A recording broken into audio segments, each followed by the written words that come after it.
Role sir. हा नमस्कार, मी Pravin Linda, sub divisional police officer Miraj विभाग। 13 तारखेला सांगली सब जेल इथून कारागृहातून न्यायबंदी जो होता अजय भोसले हा त्यांनी पलायन केलेलं होतं। त्यामध्ये माननीय जिल्हा पोलीस अधीक्षक श्री संदीप घुगे सर, माननीय अपर पोलीस अधीक्षिका कल्पना बारावकर मॅडम यांच्या मार्गदर्शनाखाली सदर आरोपीचा शोध घेण्यासाठी विविध पथके नेमण्यात आलेली होती। त्यामध्ये मिरज शहर पोलीस स्टेशनचे प्रभारी अधिकारी चौगळे साहेब सोबत DB पथकाचे API गादेकर त्यांची संपूर्ण टीम ही विशेष करून या आरोपीचा शोध घेत होती।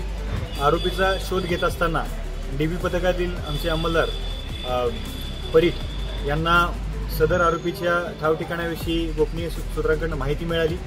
त्यानुसार कारवाई करत असताना उदगाव जयसिंगपूर पोलीस स्टेशन हद्दीमध्ये त्यांना उदगाव बसस्टँडजवळ सदर आरोपी हा मिळून आला। तत्काळ त्यांनी लोकल पोलीस स्टेशनची मदत घेऊन त्याला शिताफीने आणि धाडसाने ताब्यात घेतलेला आहे।